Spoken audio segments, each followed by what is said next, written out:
I know a lot of us have known about this episode for a while, but honestly, I'm still hyped as hell. Hey, what's going on, you guys? My name is The Raptor, and welcome back to another of my Death Battle prediction videos. And next time on Death Battle, after Ant-Man vs. Adam, we have Dark Souls vs. Skyrim. More specifically, the Chosen Undead versus Dovahkiin, the Last Dragonborn. Now, I personally had a feeling that this was going to be the fight we were getting next. I knew it wasn't going to be Bill versus Discord or Alex versus Cole, because those fights are going to come out much later, maybe even as late as like the last quarter of the season. And typically, when it comes to fights that Death Battle releases early, or announces early more so, to any capacity, unless it's something like the Champion Poll where you know it's going to be later, they tend to want to get those fights out sooner rather than later. This wasn't guaranteed, of course, but, I just had a feeling. Now, I'm really excited to see how this all unfolds. Death Battle obviously isn't known for doing these kinds of fights all of the time, but I love it when Death Battle tries something new, so personally, I can't wait. Now, this fight is a bit difficult to me because these are two of those video game characters whose capabilities can be analyzed very differently depending on how much leniency you give them, and if you focus more on gameplay or more on lore, which makes trying to find the specifics for either of them kind of a nightmare. As I've said before, these prediction videos that I make are not meant to be strictly information videos where you can get an encyclopedia's worth of material on either character. These are first and foremost videos where I try to deduce who I think Death Battle will choose to win, because I wouldn't know how to definitively properly scale these characters, and no one can agree on that anyway.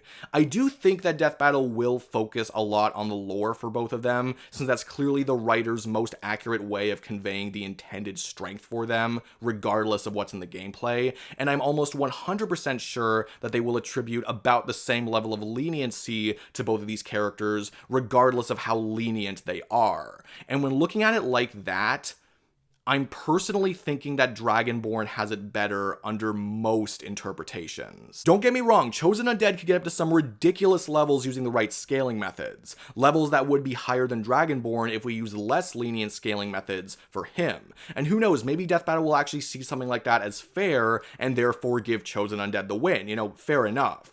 But from my understanding, it just seems like Dragonborn has accomplished better things overall when looking at both of them through a similar lens. First, let's talk about the thing that everyone likes to talk about when it comes to Dragonborn, that being his fight with Alduin, who is pretty well established in the world of Elder Scrolls as being a universal threat or beyond. Now, personally, I find this feat very difficult to refute. I mean, Dragonborn did fight him, and he did beat him using his own stuff, and I believe this level of power is even supported by the DLC where he beat Myrak or something along those lines, but either way, he definitely defeated Alduin using his own stuff.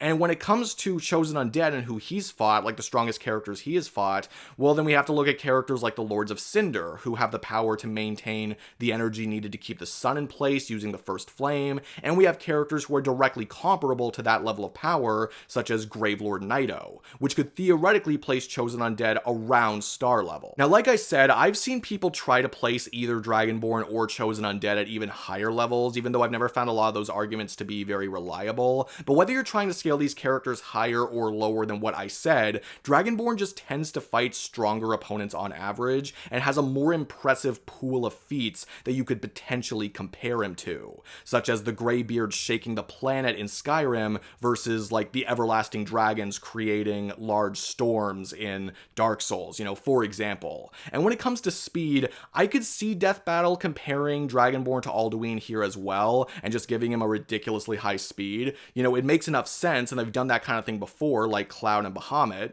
Even without that though, I know that there are lightning fast spells, at least in Skyrim, that Dragonborn has, and I believe he has also reacted to before, and depending on how you interpret the Dark Souls spells, you could place Chosen Undead at a similar level to that, but he definitely hasn't shown the speed necessary to keep up with someone like Alduin, and we know that Dragonborn has. And even when looking at just the things that realistically would not be changed by how you scale these characters, such as the effectiveness of their arsenals, for instance, I see a lot of that stuff being in favor of Dragonborn as well. Granted, it might be a little hard to say exactly what Death Battle will be including for these characters, but assuming they're at least going to throw in the strongest stuff for them, if not literally everything, then yeah, they both have a crap ton of weapons and magic and abilities, and a lot of those things are very comparable to each other. But Dragonborn just appears to have more specific resistances to a lot of the specific things that Chosen Undead can do, although Chosen Undead could likely still resist quite a bit of what's in Dragonborn's arsenal as well. But then on top of that, Dragonborn also has weapons and abilities that are especially effective against the undead, such as the Dawnbreaker.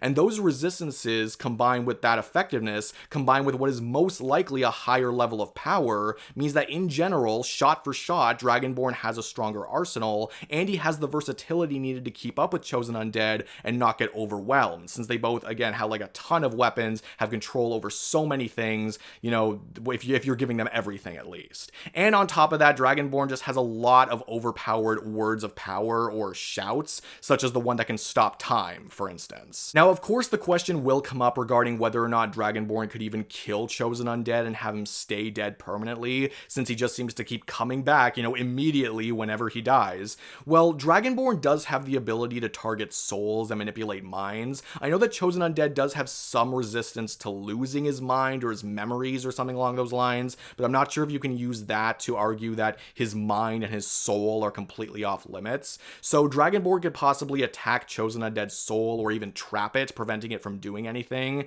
He could control Chosen Undead's mind to make him not want to resurrect through bend will, because we know that Chosen Undead can choose to stay dead if he wants to. And, you know, even just aside from all of that, and someone can correct me if I'm wrong, because this is just a wild guess, if Dragonborn uses the Wabbajack and it transforms Chosen Undead into a wheel of cheese, can he just undo that? Like, can he completely undo the transmutation, even though, like, none of his original body is there anymore? And if the answer is no, then that means that Dragonborn has essentially completely nullified his ability to keep fighting, and for all intents and purposes, his ability to keep living. And yes, I know that the Wabbajack is unpredictable, but if that is truly a win con for him, like if that actually counts as him killing Chosen Undead, and if Death Battle comes to the conclusion that Dragonborn is more powerful than Chosen Undead, then that scenario is still more likely than Chosen Undead overpowering him. And regardless of that last part specifically, Death Battle doesn't tend to give the win to characters just through some form of immortality or invulnerability alone.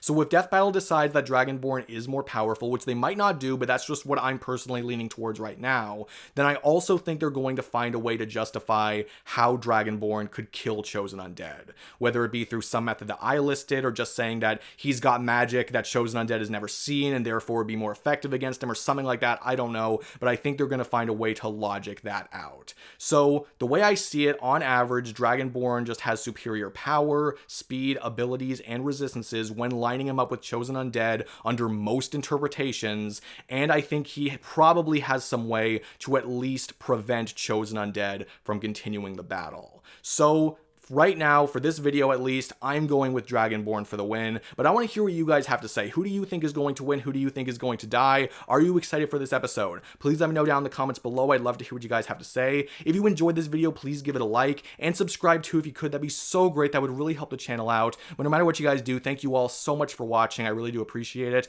I'm excited. I hope you guys are excited, and I will see all of you guys in the next video. Peace out.